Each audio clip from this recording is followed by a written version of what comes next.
warahmatullahi wabarakatuh. Balik lagi bersama aku, Nadia Reski Cayani. Di video kali ini, aku akan melanjutkan materi sejarah sastra dari periode 1933 sampai 1942. Kita langsung saja masuk ke materinya.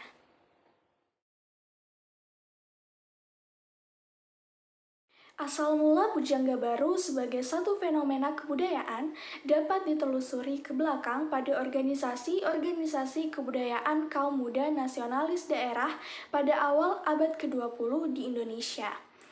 Yang pertama di antara organisasi tersebut adalah Jong Java yang dibentuk pada tahun 1915 di bawah pengayoman Budi Utomo.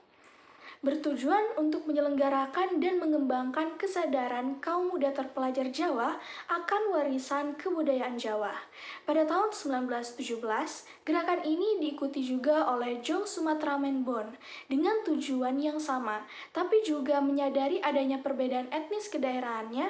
Karena itu menyatakan bahwa tujuannya hendak mengembangkan kesadaran kesatuan identitas di antara orang-orang Sumatera melalui penggunaan kesenian bahasa dan adat Sumatera. Pertama ada Sultan Takdir Ali Sabana. Karya-karyanya antara lain berjudul Tak Putus di Rundung Malang berupa roman tahun 1929, Dian Tak Kunjung Padam berupa roman 1932, Anak Perawan di Sarang Penyamun berupa roman 1941. Selanjutnya ada Armin Pane, karyanya antara lain berupa roman jiwa berjudul Belunggu tahun 1940, Kisah Antara Manusia berupa kumpulan cerita pendek 1953. Kemudian berjudul Nyai Lenggang Kencana berupa sandiwara 1937. Selanjutnya ada Amir Hamzah. Karya-karyanya antara lain berjudul Nyanyi Sunyi berupa kumpulan sajak 1937, Buah Rindu berupa kumpulan sajak 1941, Setanggi Timur berupa kumpulan sajak 1939. Kemudian ada J.E. Tatengkeng, karyanya antara lain berjudul Rindu Dendam berupa kumpulan sajak 1934. Kemudian Asmara Hadi, karyanya berjudul Ku Ingat Padamu, Pujangga Baru tahun 1937.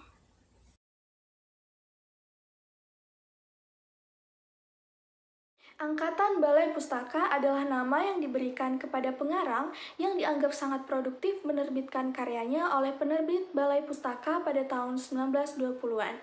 Di antaranya adalah Angkatan Siti Nurbaya. Karena novel Siti Nurbaya, karya Marah Rusli merupakan puncak karya sastra pada zaman itu.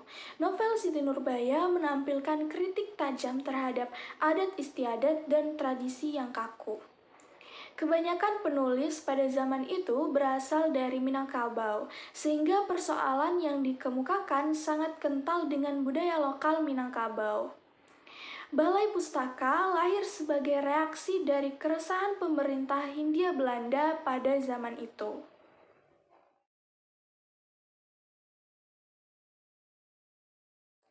Yang pertama ada Nur Sultan Iskandar. Nur Sultan Iskandar tercatat sebagai sastrawan terproduktif di angkatannya. Selain mengarang karya asli, ia juga menyadur dan menerjemahkan buku-buku karya pengarang asing seperti Alexander Dumas, Harry der Haggard, dan Arthur Conan Doyle. Karya tulis Nur Sultan Iskandar antara lain berjudul Apa Dayaku Karena Aku Perempuan tahun 1923, Cinta Yang Membawa Mau tahun 1926, Salah Pilih tahun 1928, dan Abu Nawas 1929, dan masih banyak lagi karya beliau. Selanjutnya I Gusti Nyoman Panjitisna. Panjitisna lahir dalam budaya dan kepercayaan Hindu Bali, serta tumbuh di istana Kerajaan Buleleng, di mana ia mengalami dan menyaksikan sendiri kekayaan artistik istana. Karya tulis I Gusti Nyoman Panjitisna antara lain berjudul Imada Widya, Kembali Pada Tuhan 1955, Iswasta Setahun di Bedahulu 1938, Sukreni Gadis Bali 1936, yang pertama-tama terbit dalam bahasa Bali dan kini sudah diterjemahkan ke berbagai bahasa lain. Dan masih banyak lagi karya beliau. Selanjutnya ada Abdul Muiz, merupakan tokoh yang begitu komitmen terhadap perjuangan dan nasib rakyat yang saat itu sedang dijajah. Karyanya antara lain berjudul Pertemuan Jodoh novel 1933, Surapati novel 1950. Kemudian ada Mara Rusli. Keterkenalannya karena karyanya yang berjudul Siti Nurbaya, yang diterbitkan pada tahun 1920 sangat banyak dibicarakan orang, bahkan sampai kini. Siti Nurbaya telah melegenda, seorang wanita yang terpaksa kawin karena keadaan ekonomi orang tuanya dengan lelaki yang tidak diinginkannya. Meski lebih terkenal sebagai sastrawan, Mara Rusli sebenarnya adalah dokter hewan. Pada masa itu, para wanita juga turut mewarnai perkembangan sastra. Para pengarang wanita tersebut antara lain ada Saryamin Ismail. Ia adalah penulis Indonesia yang tercatat sebagai novelis perempuan pertama di Indonesia. Karyanya yaitu berjudul Kalau Tak Untung tahun 1933, Pengaruh Keadaan tahun 1937. Selanjutnya ada Hamidah, seorang pengarang perempuan Indonesia angkatan Pujangga Baru yang mempunyai nama sebenarnya Fatimah.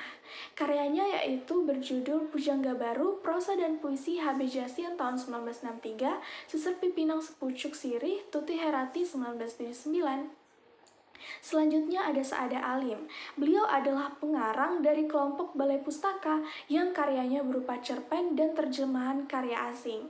Karyanya yaitu drama berjudul Pembalasan tahun 1940, kumpulan cerpen berjudul Taman Penghibur Hati 1941, dan terjemahan berjudul Angin Timur dan Angin Barat karya Pearl S. Book 1941.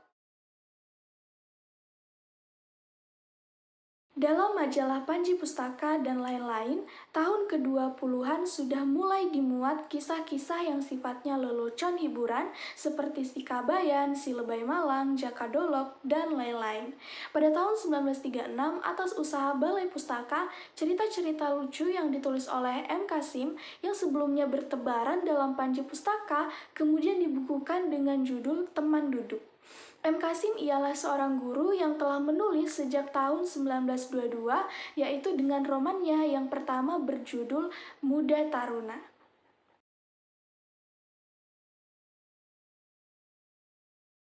Rustam Effendi menulis drama dalam bahasa Indonesia yang berjudul Sajak Bebasari tahun 1924. Umumnya, drama-drama itu berbentuk close drama, yaitu drama untuk dibaca bukan untuk dipentaskan.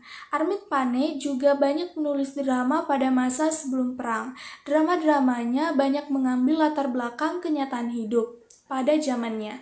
Setelah perang, drama-drama Armit Pane juga kemudian dikumpulkan dan diterbitkan dengan judul Jinak-Jinak Merpati tahun 1953.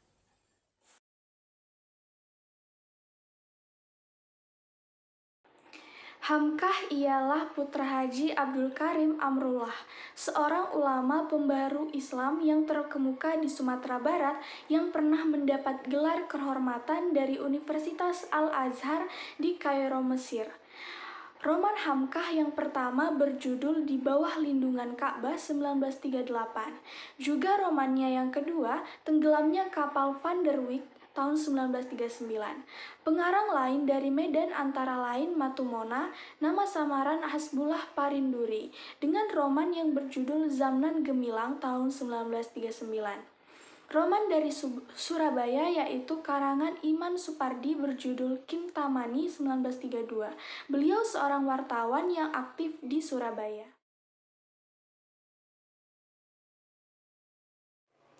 Hasmi atau M. Ali Hasim lahir di Seulimem, Aceh 1914 sebagai anggota Pujangga Baru. Tahun 1936, ia menerbitkan kumpulan sajaknya yang pertama berjudul Kisah Serang Pengembara disusul Dewan Sajak 1940. Sajak-sajak yang berserakan pada masa sesudah perang dibukukan bersama beberapa buah cerpen dengan judul Asmara dalam Pelukan Pelangi 1963. Selanjutnya Surapati dengan nama samaran M. Saleh Umar. Sajak-sajak Surapati lebih rendah mutunya dari sajak A. Hasmi. Sajak dengan judul Indonesia Baru 1941 yang dipersembahkan kepada angkatan muda. Sajak-sajaknya tidak meyakinkan karena tidak ada penghayatan. Sesudah perang ada kumpulan sajak yang terbit yaitu Diriku Tak Ada 1949. Selanjutnya HR Bandaharo, nama samaran Bandahara Rahab, lahir di Medan 1971. Bukunya yaitu Sarina dan Aku 1940. Ia membuat perlambang pertemuannya dengan tanah air terjajah yang diperumpamakannya dengan seorang wanita yang berada di bawah cengkraman orang, sedangkan dirinya hina tak dapat berbuat apa-apa. Bagian lain dari kumpulan sajak ini merupakan ratapan penyair terhadap kekasih yang pergi meninggalkannya. Bendaharo aktif dalam lembaga kebudayaan rakyat atau Lekra dan berhasil menerbitkan beberapa kumpulan sajak, di antaranya dari Daerah Kehadiran Lapar dan Kasih 1957 dan dari Bumi Merah 1963. Sekian dulu videoku mengenai sejarah sastra pada periode 1933 sampai 1942. Semoga ada ilmu yang bisa teman-teman dapat. Sekian dari aku dan sampai jumpa di videoku selanjutnya. Dadah!